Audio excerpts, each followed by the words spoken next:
جہاں جہاں سے تو گزرتا گیا اللہ نے اس زمین کو بھی مقام عطا فرمایا. اس پہاڑ میں جا کے محبوب ٹھہرا ہے, اللہ نے اس پہاڑ کو بھی جبل نور کر دیا. اب وہ سارے پہاڑوں سے افضل اور ممتاز ہو گیا. قرآن کی آیتوں کا اگر ہوتا تو قرآن تو اور بھی جگہ پہ آیا ہے, یہ محبوب کی نسبت کی وجہ سے اللہ نے اس پہاڑ کو پہاڑوں سے افضل کر دیا ہے. یہ مکہ ہے, اس مکے کو کس نے جانا تھا؟ کون جانتا تھا مکہ کو؟ حضور کے آنے کی وجہ سے اب سارے غلام مکہ میں جاتے ہیں کہ حضور یہاں پیدا ہوئے ہیں, حضور نے یہاں 40 سال 50 سال گزارے ہیں, 53 سال گزارے ہیں. حضرت عمر کھڑے ہیں اس پتھر کے سامنے جسے چومنے کے لیے ہر غلام ترستا ہے, بوسہ لینے کے لیے ترستا ہے.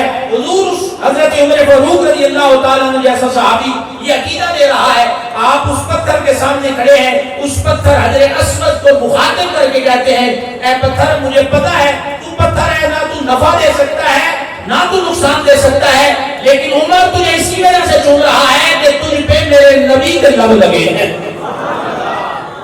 تجھے اگر مقام ہے تو حضور کے ہونٹوں کی وجہ سے, عمر تجھے چوم رہا ہے تو اپنے نبی کی نسبت کی وجہ سے چوم رہا ہے, اس وجہ سے تجھے چوما جا رہا ہے. پتہ یہ چلا کہ نسبت حضور کی ہو جائے تو پھر مقام ملتا ہے, وگرنہ تو وہ حجر اسود ہے, پتھر ہے, لیکن حضور کے ہونٹ لگے تو آپ غلام قیامت تک چومتے رہیں گے, ترستے رہیں گے. ہاتھ کر کے چومتے ہیں, جو وہاں پہنچ نہیں سکتے وہ ہاتھ کر کے چومتے ہیں, ہاتھ چومتے ہیں.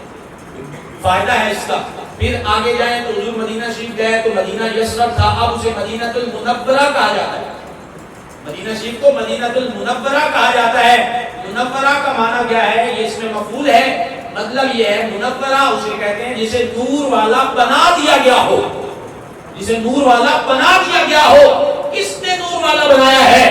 حضور کے جانے سے پہلے تو بیماریوں کا گھر تھا, یثرب تھا بیماریوں کا گھر, اسے بیماریوں کا گھر کہا جاتا تھا, وہ تو یثرب تھا.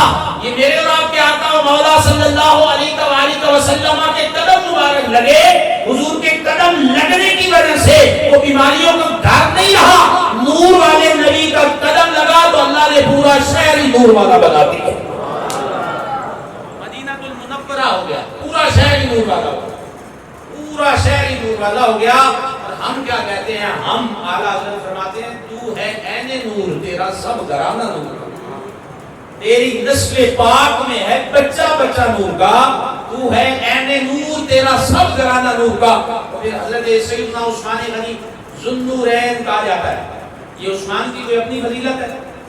ذوالنورین کیوں کہا جاتا ہے؟ عثمان کے عقد میں حضور کی 2 شہزادیاں ہیں, 2 بیٹیاں حضور کی حضرت عثمان غنی رضی اللہ تعالیٰ عنہ کے نکاح میں ہیں, جس کی وجہ سے عثمان کو ذوالنورین کہا جاتا ہے.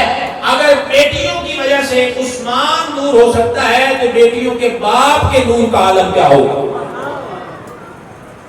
بیٹیوں کے باپ کے نور کا عالم کیا ہوگا؟ تو امام علیہ السلام کی نسبت کی وجہ سے اسے جبل نور کہا جاتا ہے. حضور کی بارگاہ میں جبریل امین آئے, اقرا پڑھیے اقرا پڑھیے اقرا پڑھیے. حضور فرماتے ہیں ما انا البقاری, میں نہیں پڑھ سکتا, میں نہیں پڑھوں گا, میں نہیں پڑھوں گا. انہوں نے پھر جملہ بدلا اور کہا اقرا بسم ربک الذی خلق, اس رب کے نام سے پڑھیے جس نے انسان کو پیدا کیا. پہلی دفعہ تھا اقرا پڑھیے, دوسری دفعہ تھا پڑھیے, تیسری دفعہ تھا پڑھیے. حضور فرماتے ہیں نہیں پڑھوں گا, نہیں پڑھوں گا. چوتھی دفعہ تھا رب کے نام سے پڑھیے, تو حضور نے فوراً پڑھنا شروع کر دیا. بات اصل میں یہ تھی کہ مجھے میرے رب کے نام سے پڑھاؤ, باقی دنیا میں میرا کوئی استاد نہیں ہو سکتا. تو بھی میرا استاد نہیں ہے کہ تو مجھے کہے پڑھیے, تو میں نہیں پڑھوں گا جب تک میرے رب کا نام نہیں آئے گا, تب تک نہیں پڑھوں گا. پہلی وہی ہے اقرا بسم ربک الذی خلق, اس رب کے نام سے پڑھیے الذی خلق, جس نے پیدا کیا, خلق الانسان من علق, انسان کو پیدا کیا کس شے سے؟ ایک لوتھڑے سے, جمے ہوئے خون کے لوتھڑے سے پیدا کیا. پھر تمہارا رب بڑا ہی کریم ہے اور اس نے الذی علم بالقلم, قلم کے ساتھ علم سکھایا. وہ علم سکھایا جو انسان نہیں جانتا تھا. یہ پہلی 5 آیتیں حضور پہ وحی کا نزول ہوا. اگر اس کا اسلام گھر تشریف لے آئے اور حضرت خدیجہ الکبریٰ رضی اللہ تعالی عنہا سے حضور نے آ کے فرمایا زملونی زملونی زملونی, مجھے چادر اٹھائیے, مجھے چادر اٹھائیے. قرآن کی تاثیر ہے. آقا علیہ السلام کے سینہ اطہر پہ قرآن نازل ہوا. آقا علیہ السلام کپاہٹ کا شکار تھے. قرآن لو انزلنا هذا القرآن على جبل لرأيته خاشعا متصدعا من خشية الله, اللہ نے قرآن کی تاثیر کو خود قرآن پاک میں بیان فرمایا ہے کہ اگر یہ قرآن ہم پہاڑ پہ نازل کرتے تو پہاڑ ریزہ ریزہ ہو جاتا. تو کیا بات ہے مصطفیٰ کریم کے سینے کی کہ جن کے سینے پہ سارا قرآن اللہ نے نازل فرمایا. پہاڑ جس قرآن کو برداشت نہ کر سکے اس قرآن کو حضور کے سینے پہ اتارا گیا. یہ حضور کے سینے کا فیض ہے کہ قرآن اس سینے پہ آیا تو اللہ نے اس قرآن کو اتنا سہل کر دیا, اتنا آسان کر دیا. حضور کے سینے کی برکت سے حضور کی امت کا چھوٹا سا بچہ یا بچی ہے وہ بھی اس قرآن کو جو قرآن پہاڑ پہ اترتا پہاڑ ریزہ ریزہ ہو جاتا, آج حضور کی امت کا چھوٹا سا بچہ اور بچی بھی سارا قرآن سینے میں محفوظ کر دیتے ہیں. یہ حضور کے سینے کے فیض کی وجہ سے قرآن کی تاثیر اتنی سہل اللہ نے فرما دی حضور کے صدقے سے کہ آج قرآن کے حافظ چھوٹے چھوٹے بچے ہیں. وگرنہ قرآن کی شان یہ ہے کہ اللہ نے خود فرمایا کہ پہاڑوں پہ نازل کرتا تو پہاڑ ریزہ ریزہ ہو جاتا. آپ تشریف لے آئے گھر آ کے فرمایا زمیلونی, مجھے چادر اڑائی جائے. چادر اڑائی اور کہا خدیجہ مجھے لگتا ہے میرا وقت آ گیا ہے. حضرت خدیجہ کبریٰ رضی اللہ تعالیٰ عنہ اچھی بیوی کی نشانی یہ ہے جب کوئی مسئلہ مرد کے ساتھ شوہر کے ساتھ ہو وہ تسلی دیتی ہے. حالانکہ تسلی دینے کے لیے اور بڑے لوگ ہیں, بیویاں کم ہی بندے کی تعریف کرتی ہیں, لیکن حضور کی شان یہ ہے کہ حضور کی ازواج مطہرات 11 ہیں, ساری کی ساری حضور کے گن گاتی تھی. چونکہ آقا علیہ السلام نے ارشاد فرمایا تم سارے سن لو, گھر والوں کے ساتھ جو بہتر ہے وہی بہتر ہے, اسی کی بہتری ہے. بندے کے معاملات باہر نہیں دیکھے جانے, بندے کے گھر کے معاملات دیکھے جانے ہیں. بیوی بچوں کے ساتھ کیسا ہے, اس کا رویہ گھر والوں کے ساتھ کیسا ہے, اپنے گھر والوں کے ساتھ کیسے رہتا ہے. حضور نے ارشاد فرمایا تم میں سے سب سے بہترین وہ ہے جو اپنے گھر والوں کے لیے بہتر ہے, اور فرمایا سن لو تمہارا نبی تم سب سے زیادہ اپنی بیویوں کے ساتھ بہتر ہے. میرا معاملہ گھر میں سب سے زیادہ بہترین ہے. حضور اس لیے گھر میں اپنے ہاتھوں سے جوتا مبارک گانٹ لیا کرتے, روز نہیں حضور جھاڑتے تھے گھر بیویوں پہ آ کے. یہ نہیں ہے کہ باہر بندہ ہنستا پھرے دوستوں سے گپیں اور گھر آ کے پتہ نہیں یہ کہاں سے سبق سیکھ رہا ہے ہمارے معاشرے میں. گھر آ کے ماتھے پہ چوڑی چڑھ جائے کہ یہ میرا روب ہے میں مار دوں. آقا علیہ السلام گھر تشریف لے آتے, حضرت ام المومنین عائشہ صدیقہ رضی اللہ تعالیٰ عنہ فرماتی حضور کے چہرے پہ مسکراہٹ ہوتی تھی. آقا علیہ السلام حضور گھر تشریف لے آتے, اپنے ہاتھوں سے حضور اپنے کام چھوٹے چھوٹے کر لیا کرتے. آپ صلی اللہ علیہ وسلم نے حضرت عائشہ فرماتی حضور نے مجھے فرمایا عائشہ مجھے کھانا دو. میں نے کہا حضور میری طبیعت خراب ہے. حضور خود اٹھے اور اپنے لیے حضور کھانا خود بنانے لگے. حضور نہا کے بعد تشریف لے آئے, سردیوں کی ٹھنڈی یک سردی تھی. حضرت عائشہ فرماتی میں آٹا گوندھ رہی تھی, میں نے وہی آٹے والے ہاتھ آقا علیہ السلام کی جسم مبارک پہ مل دیا.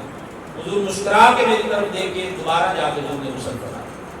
یہ نہیں کہا کہ عائشہ تمہیں کیا معاملہ ہے, میں ٹھنڈی سردی میں نہا کے آیا. حضور سفر پہ جاتے باریاں مقرر فرمائی تھی.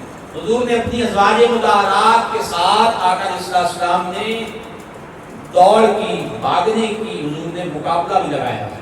بھاگنے حضور اپنی بیویوں کے ساتھ اس لیے حضور فرمایا میں تم سب سے زیادہ اپنے گھر والوں کے ساتھ بہتر ہے. حضور کی بیوی ہم سب کی ماں حضرت خدیجہ کبریٰ رضی اللہ تعالیٰ عنہا نے جملے بولے ہیں, وہ جملے ایسے ہیں کہ قیامت تک اگر کوئی جملوں پہ عمل کرے اللہ اسے ضائع نہیں ہونے دے گا. کبھی وہ بندہ لوگوں کے دلوں سے نہیں نکل سکتا, کبھی اس کا نام مٹ ہی نہیں سکتا. اللہ کے ولیوں کی بھی یہی شان ہے, بڑی 11ویں شریف آنے والی ہے, ولیوں کی بھی یہی شان ہے, وہ ان جملوں پہ عمل کرتے تھے. حضور کی سیرت کے پہلے جملے جو اس کائنات میں حضور کی نبوت کے بعد ہماری ماں نے حضور کی امت کو بتایا وہ یہ ہے. آپ تشریف لے آئے تو فرمایا آپ مجھے چادر اڑاؤ میں کہیں ضائع نہ ہو جاؤں. تو فرمایا حضور آپ ضائع نہیں ہو سکتے, واللہ ہے اللہ کی قسم آپ ضائع نہیں ہو سکتے. قسم اٹھائی کہ اللہ آپ کو کبھی ضائع نہیں ہونے دے گا. قسم اٹھا کے کہا کیوں نہیں ضائع ہونے دے گا, اس کی وجہ یہ ہے انکا لتصل الرحم, آپ رشتہ داروں کے ساتھ مہربانی کرتے ہیں. رشتہ داریاں توڑتے نہیں آپ جوڑتے ہیں. چند پیسے آ جائیں نا, چند پیسے کیا ہے, ہاتھوں کا میل ہے. اللہ کے نزدیک مچھر کے پر کے برابر بھی دنیا کی حیثیت نہیں ہے. تھوڑی سی دنیا آ جائے, بھائی کے پاس آ جائے یا بہن کے پاس آ جائے, کسی کے پاس آ جائے تو وہ اپنے رشتہ داروں کو رشتہ دار ہی نہیں سمجھتے. وہ ان کا تعارف کرواتے ہوئے جھجکتے ہیں, وہ نہیں کرواتے, وہ کہتے ہیں ہمارے کچھ نہیں لگتے. کوئی غریب رہ گیا تو کہتے ہیں ہمارے کچھ نہیں لگتے. یہ غریبی امیری کوئی شے نہیں ہے. اللہ کی بارگاہ میں وہی عزت والا ہے جس کے دل میں خوف خدا ہے, جس کے دل میں ڈر ہے, خوف خدا ہے, تو آقا علیہ السلام کی پہلی خوبی ہے کہ حضور رشتہ داریاں نبھاتے تھے، رشتے توڑتے نہیں تھے، حضور رشتے جوڑتے تھے، حضور رشتے جوڑتے تھے، رشتے توڑتے نہیں تھے۔ اور پھر دوسری بات فرمائی وَتَحْمِلُ الْكَلَّةَ، یا رسول اللہ جس کا بوجھ کوئی بھی اٹھاتا اس کا بوجھ آپ اپنے کندھوں پہ اٹھاتے ہیں، اس کا کوئی سہارا نہیں ہے، اس کا آپ سہارا ہے۔ یہ دوسری خوبی ہونی چاہیے انسان میں کہ جہاں دیکھو کوئی مشکل میں ہے اس کی مشکل کا ازالہ کرنے کی کوشش کرو، سہارا بننے کی کوشش کرو۔ یہاں تو خون کے رشتوں کا کوئی سہارا نہیں بنتا، غیروں کی بات کو چھوڑو، غیروں کی بات کو چھوڑو، خون کے رشتوں کا کوئی سہارا نہیں بنتا۔ غیروں کی بات کیا، احساس شیئی کوئی نہیں ہے کسی میں کہ کوئی احساس ہو۔ اللہ نے اگر 4 پیسے دینی ہیں تو ارد گرد دیکھ کچھ محتاج بھی ہیں، تیرے اپنے رشتہ داروں میں کچھ محتاج ہیں، کچھ غریب ہیں، نادار ہیں، انہیں ضرورت ہے۔ وہ تیرے لیے عیاشی کے پیسے ہو سکتے ہیں، ان کے لیے زندگی گزارنے کی ایک امید ہے، تیرے لیے تو اضافی ہے۔